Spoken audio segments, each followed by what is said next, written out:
Hi ma'am. Hi ma'am. Ma'am, ngasigi video se Durga Puja gi series sama tawge tawjari ma'am. Durga Puja se dekho gi numit mangani taw nei dana ko aduna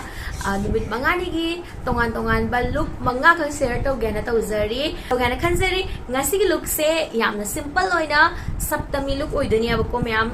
Swasti Puja Saptami look oidoni yamna simple oina adugo yamna heavy oina makeup tawba pamdaba adugo products yamna leijadaba ko khoi foundation adagi hari yam lik na tong na products na raga kasi makeup set outdoini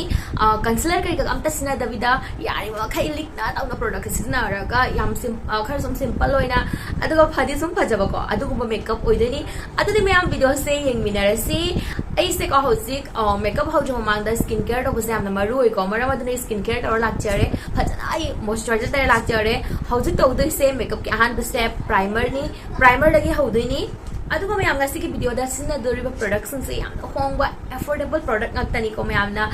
mi puna magaloi na leiba ngam product ngata hoidoi ahan badai lori se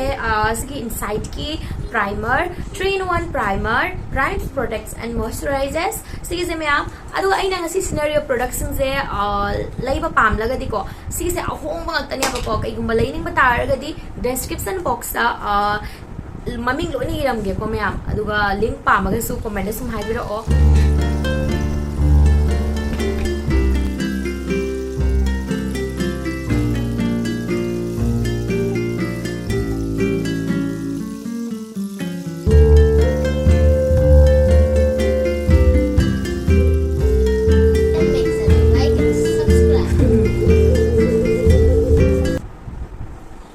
I'm in all videos.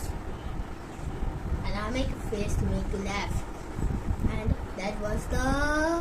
Find the Answer mini game. Using primer se taina lore primer taina loi baka foundation thajan ga da bana ata bi da ko abita minute ani mukti ko sung soi soi na magi thambu ko adugi matung da foundation se taibu primer tai lore ga ha tang gap ki manung du ga pisum ye hoba yai ko ma'am khang da kai ga nang to idona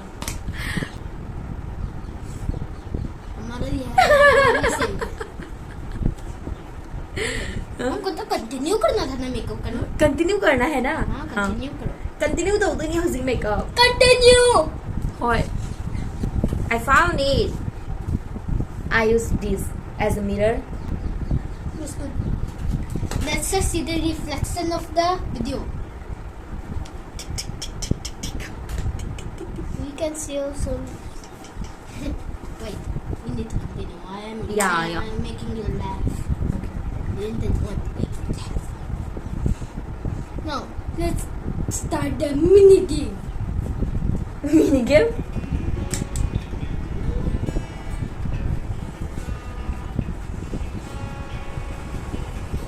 Did you find all 3 yarns? Comment down below in the comments if you find all of it.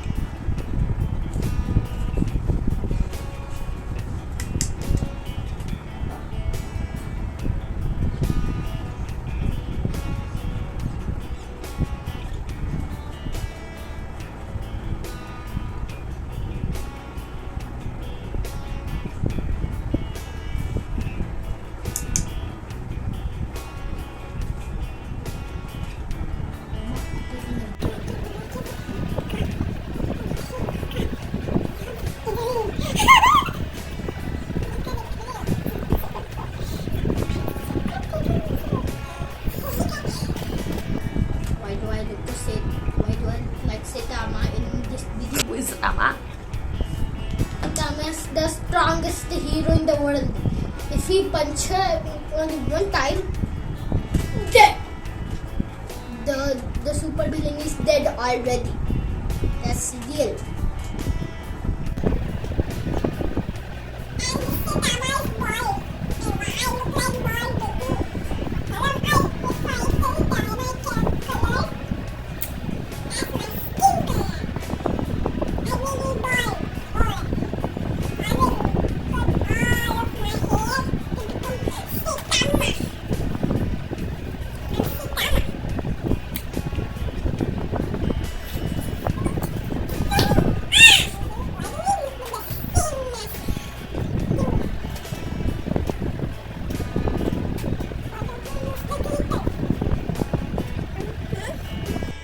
mayam hojiko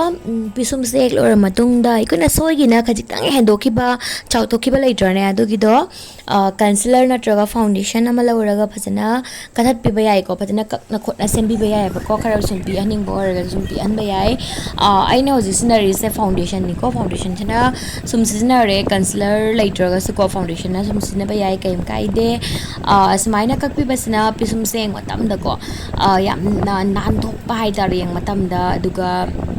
khara sum sep ka do khara sum ondok pa yai ba ko mayam kak lora matung da sa ujik yengo episum sa hoji han de hujik na hena nana tawna phajadra ko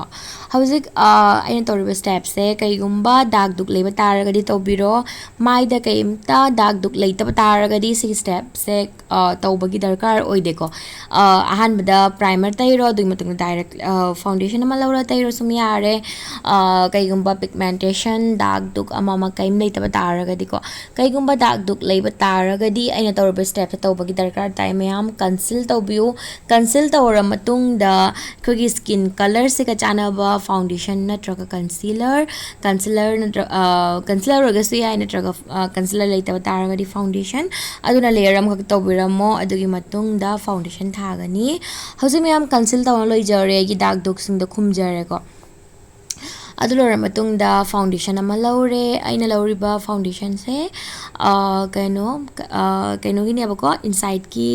HD foundation do adugi duni abako du laura ka do loina sandok jare adugi matung da beauty blender ama laura ga fajana muka blend tawbirani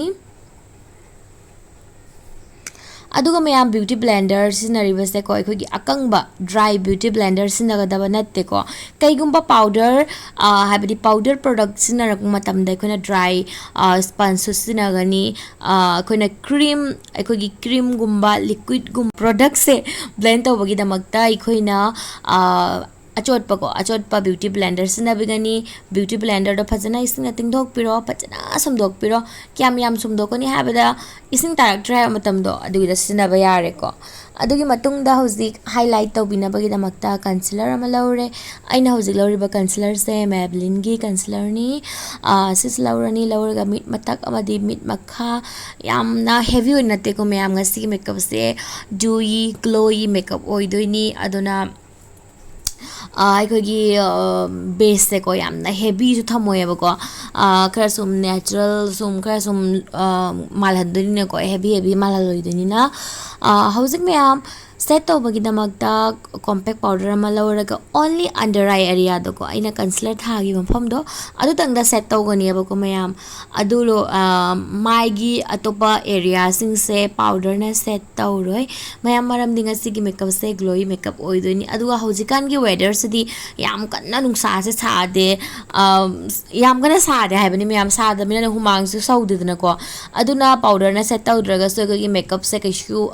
ꯀꯣꯛꯊꯔꯣꯏꯕꯀꯣ ꯄꯥꯎꯗꯔꯅ set ꯇꯧꯕꯒꯤ ꯃꯍꯨꯠꯇ setting spray ꯑꯃꯅ set ꯇꯧꯒꯅꯤ ꯑꯁꯤꯅ ꯃꯈꯣꯏꯒꯤ ꯑꯁꯤꯅ ꯀꯩ ꯇꯧꯏ ꯍꯥꯏꯕꯗꯀꯣ ꯑꯩꯈꯣꯏꯒꯤ ꯃꯥꯏꯁꯦ ꯑꯩꯈꯣꯏꯒꯤ ꯒ꯭ꯂꯣ ꯄꯤꯕꯤꯕꯀꯣ ꯗ꯭ꯌꯨꯏ ꯒ꯭ꯂꯣꯋꯤ ꯃꯦꯀꯞꯇ ꯁꯨꯃꯥꯏꯅ ꯇꯧꯔꯗꯤ ꯌꯥꯝꯅ ꯐꯖꯩ ꯍꯧꯖꯤꯛ ꯃꯌꯥꯝ ꯑꯥꯏ ꯃꯦꯀꯞꯀꯤꯗꯃꯛꯇ ꯌꯥꯝꯅ ꯂꯥꯏꯅ ꯇꯧꯗꯣꯏꯅꯦꯕ ꯑꯥꯏ ꯃꯦꯀꯞꯁꯦ ꯑꯍꯥꯟꯕꯗ ꯍꯥꯏꯂꯥꯏꯇꯔ ꯑꯃ ꯂꯧꯔꯦꯀꯣ ꯑꯩꯅ ꯂꯧꯈꯤꯕꯗꯣ ꯁꯤꯜꯚꯔ ꯀꯂꯔꯒꯤ ꯍꯥꯏꯂꯥꯏꯇꯔꯅꯤ ꯑꯦꯅꯤ ꯁꯣꯝꯒꯤ ꯃꯐꯝꯗ ꯂꯩꯖꯕ ꯍꯥꯏꯂꯥꯏꯇꯔ ꯑꯃ ꯂꯧꯔꯣ ꯍꯥꯏꯂꯥꯏꯇꯔ ꯅꯠꯇ꯭ꯔꯒꯁꯨ ꯑꯩꯈꯣꯏꯒꯤ ꯁꯤꯃꯔ ꯁꯦꯠ ꯑꯃꯀꯣ ꯁꯣꯝꯒꯤ ꯗ꯭ꯔꯦꯁꯇꯨꯒꯤ ꯃꯇꯨꯡ ꯏꯟꯅ ꯑꯃ ꯂꯧꯔꯒ ꯃꯤꯠ ꯃꯊꯛꯁꯦ ꯁꯤ ꯂꯣꯏ ꯊꯨꯡꯅꯕ ꯇꯩꯔꯣ ꯑꯗꯨꯒ ꯕ꯭ꯔꯥꯎꯟ ꯀꯂꯔ ꯑꯃ ꯂꯧꯔꯒ ꯑꯩꯈꯣꯏꯒꯤ ꯇ꯭ꯔꯥꯟꯖꯤꯁꯟ ꯀꯂꯔ ꯀꯣ ꯑꯩꯈꯣꯏꯒꯤ ꯃꯤꯠꯀꯤ ꯐꯣꯜ ꯇꯧꯔꯛꯏꯕ ꯖꯒꯥꯁꯦꯀꯣ ꯑꯁꯤꯗ ꯇꯩꯕꯤꯔꯝꯃꯅꯤ ꯖꯁ ꯂꯣꯏꯔꯦ ꯃꯌꯥꯝ ꯑꯗꯨꯒ ꯐꯖꯅ ꯕ꯭ꯂꯦꯟ ꯇꯧꯊꯣꯛꯄꯤꯔꯦ ꯂꯣꯏꯔꯦ ꯃꯌꯥꯝ ꯏꯂꯥꯏ ꯂꯥꯏꯗ꯭ꯔꯥ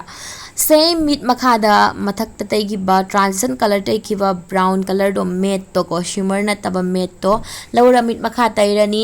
ꯑꯗꯨꯒ ꯃꯤꯠ ꯃꯊꯛꯇ ꯇꯩꯈꯤꯕ ꯁꯤꯃꯔ ꯀꯂꯔꯗꯣ ꯍꯥꯏꯂꯥꯏꯇꯔꯗꯣ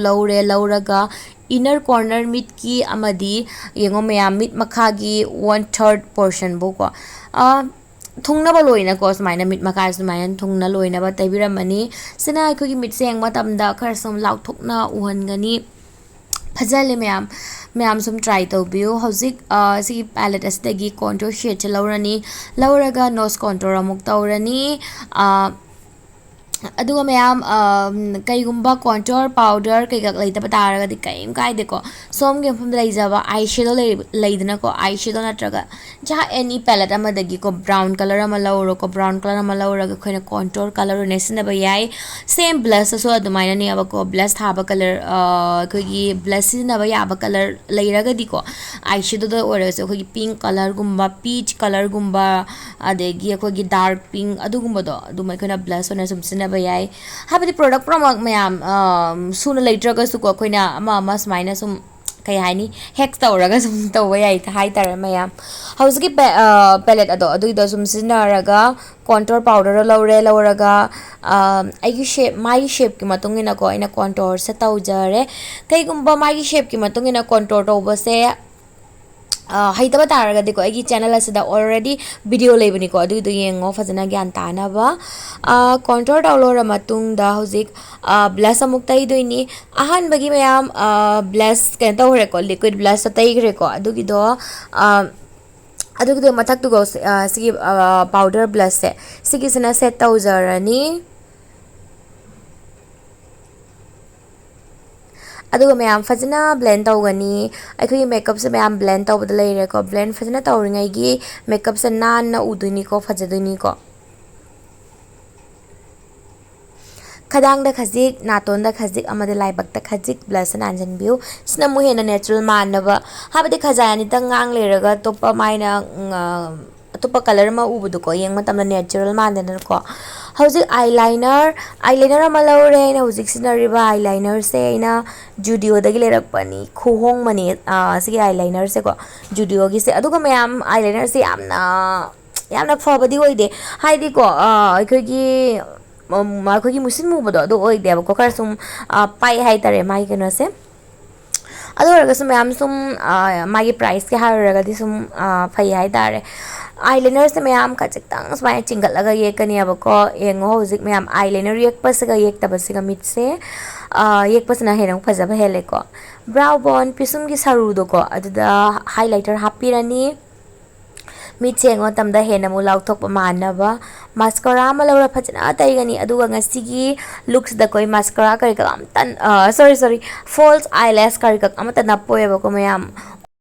only mascara do phajana da tai biramgani sina sum lore mayam aduga mit makha da su ko phajana da na mascara se thabi gani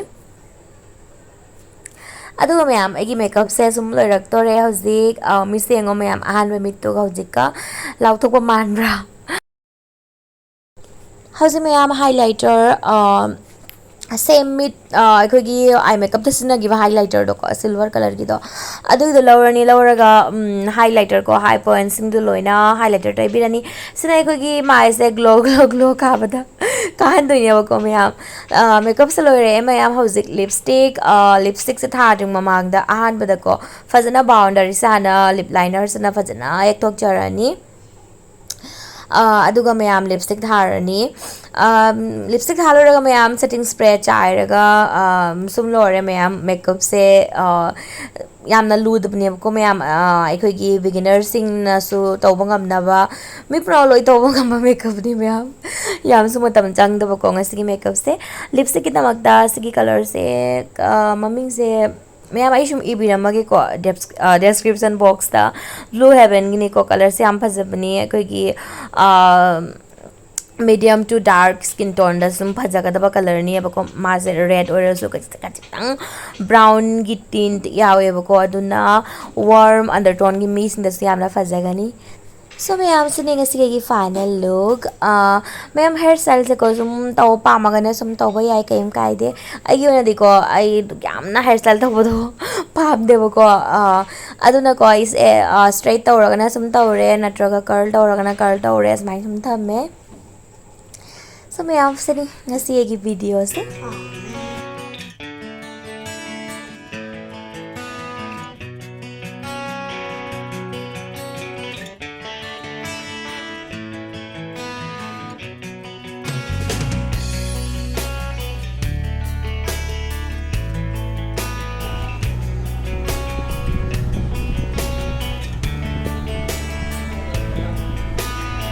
So mayam ma'am से ngasi ki final look. I hope ma'am ngasi ki video se ma'am da kanara ngane na khanse. Aduga ma'am ngasi ki makeup se ko yamna live aduga phadi yamna phasaba ko matam se yamna kuina jang da ba. Aduga makeup products yamna lickness na ra ko. Aduga yeng matam se ma'am yengoi ko ki